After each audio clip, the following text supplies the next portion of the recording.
بسم اللہ الرحمن الرحیم۔ خواب میں مردے کو دیکھنے کی کیا تعبیر ہے؟ خواب میں مردے کو کئی صورتوں میں دیکھا جاتا ہے۔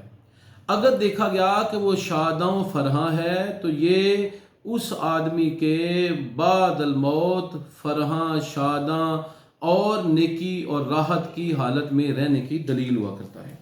اور اگر دیکھا کہ یہ آدمی جو ہے یہ مردے کو مبتلا عذاب دیکھتا ہے تو یہ اس بات کی دلیل ہے کہ وہ آدمی جو ہے وہ مبتلا عذاب ہی ہے اور وہ تکلیف کے اندر مبتلا ہے۔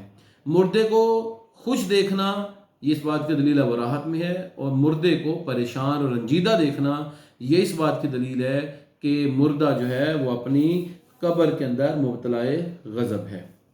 اگر کسی آدمی نے دیکھا مردے کو کچھ دیتا ہے یا مردے سے اس نے کوئی چیز پائی ہے تو ان خوابوں کی الگ الگ تعبیر ہے۔ مردے کو کچھ دینا مال کے ضائع ہونے کی طرف اشارہ ہے، اور مردے سے کچھ حاصل کرنا، کچھ لینا، یہ تمنا اور آرزو کے پورے ہونے کی دلیل ہے۔ اس بات کی دلیل ہے کہ اس آدمی کی تمنا اور آرزو پوری ہوگی اور اس کی کوئی دنیاوی ایسی خواہش ہوگی جو جلد از جلد پوری ہو جائے گی۔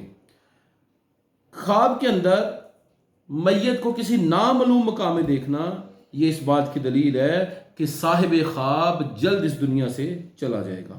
اور اگر دیکھا کہ میت کے ہاتھ میں انگوٹھی ہے یا روٹی کا ٹکڑا ہے تو یہ اس بات کی دلیل ہے کہ صاحب خواب آدمی جس کو خواب آئی ہے یہ آدمی یا دولت حاصل کرے گا یا اولاد حاصل کرے گا، یا اگر اس کے حالات خراب اور پریشان کن ہیں تو پھر دولت اور اولاد کے ہاتھ سے نکلنے، فوت ہونے، ضائع ہونے کی طرف اشارہ ہوا کرتا ہے۔